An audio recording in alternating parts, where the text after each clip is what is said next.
staggering good looks and his leading man charm, it's no surprise Shah Rukh Khan has reigned in Bollywood for nearly 2 decades. Starring in almost 70 movies, he's had a string of box office hits and was recently named among India's top 10 most powerful people.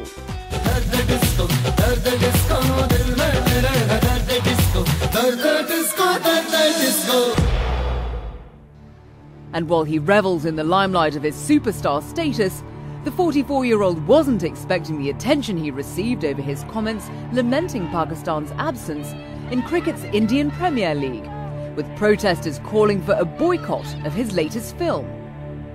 But the backlash hasn't dented Shah Rukh Khan's resolve as he moves ahead with plans to expand his entertainment empire.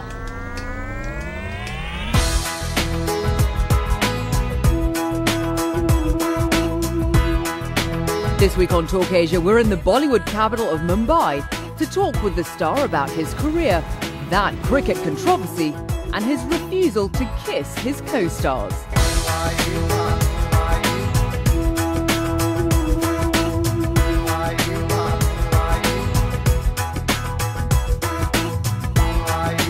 It's fantastic to have you on the show, Shah Rukh. Thank you very much. You are easily Bollywood's biggest star these days. You're so big that they call you King Khan. Is this the way that you saw your life panning out when you were starting as an actor?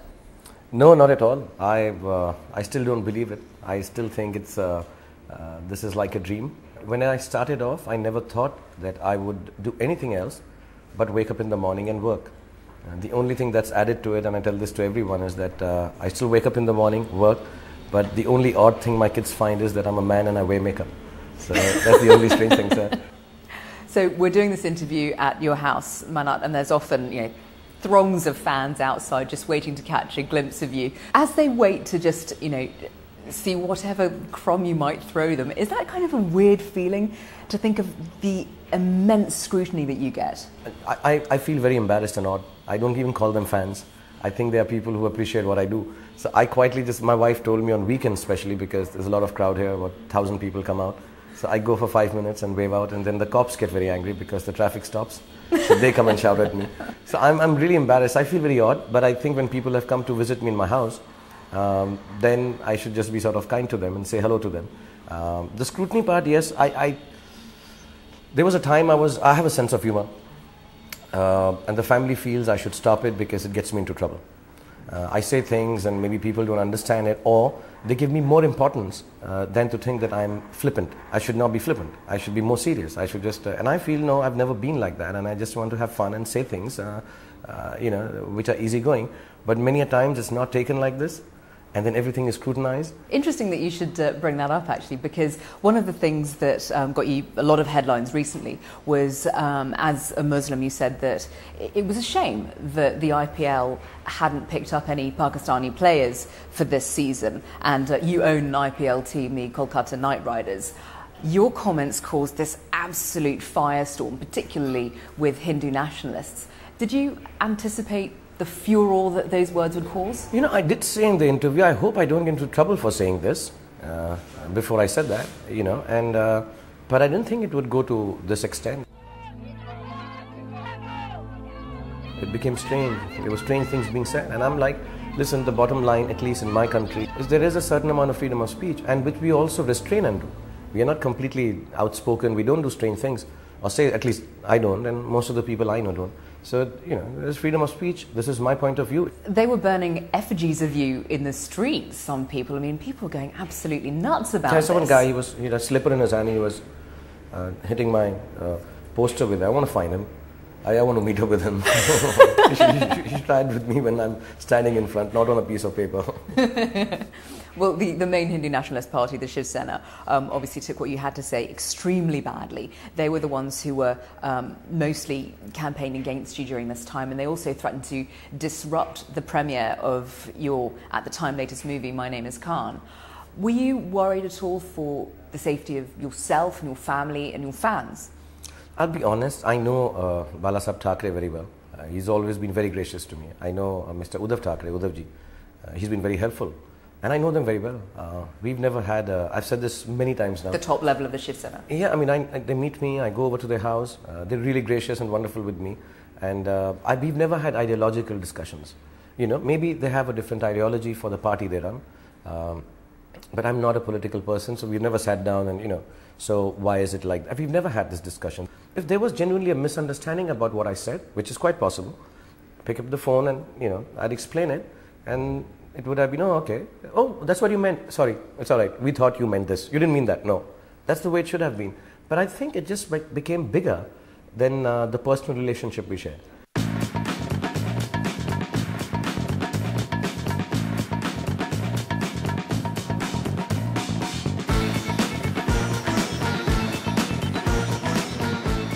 Your team, the Kolkata Knight Riders, hasn't had a terribly successful track record over the last couple of years. What do you think the prospects are for the team to do better this time round?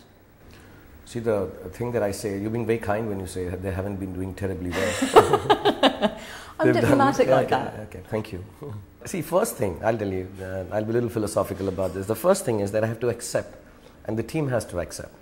The truth is, we haven't done well at all.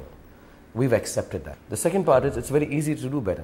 When you're in the 8th position and there are only 8 teams, you can't go worse than this. So we are going to do better. So I think what we try to do is get the Indian part of the team stronger. I think the senior guys like Ishant and Ganguly, they just need to get into the groove. And I think the main thing that Dav Watmore, the coach, and Dada have brought in this time is the fact that we are telling the young guys to just enjoy themselves. See, 2020 needs to be enjoyed. You know, when you see a Matthew Hayden play, he's enjoying himself. You know, I sense that you have to enjoy it. You just can't have the test match pressure on your head or even the one-day pressure on your head. You need to go and enjoy yourself, have a good time.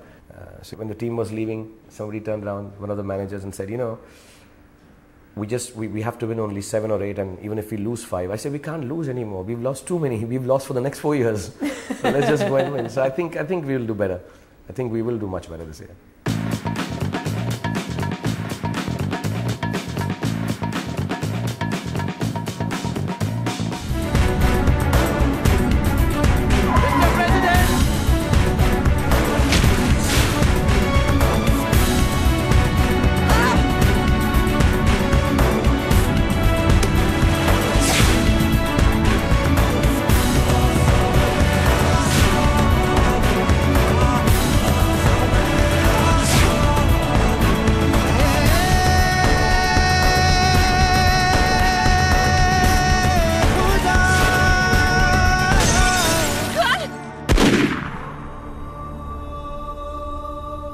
My name is Khan, and I'm not a terrorist.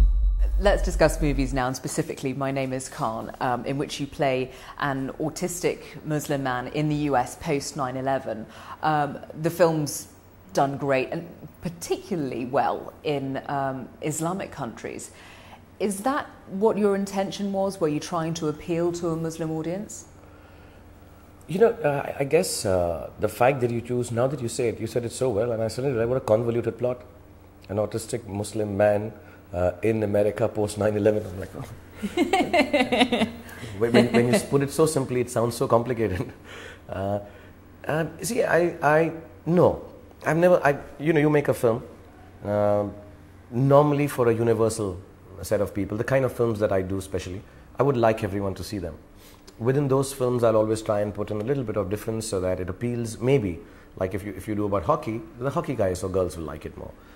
You know, you do it about, say, I don't know, I mean, I've done a bad guy also recently. So when you do that, you think, okay, the youngsters like all this bad stuff, cool stuff, so they like it, you know. But the intention was never like that. Though I do remember our wonderful distributors, Fox, they started saying that, you know, we're going to release it like this in UAE, and we're going to do this film in Morocco like this, and Indonesia, and Malaysia. So I'm like, yeah, but why are they saying so specifically? Maybe they understood this part much better than we did, because yes, it's record-breaking in the Muslim countries. I never thought it would be like that. I really believe the film is about humanity. Because this was the latest collaboration between you and director Karan Johar. I mean, you've worked together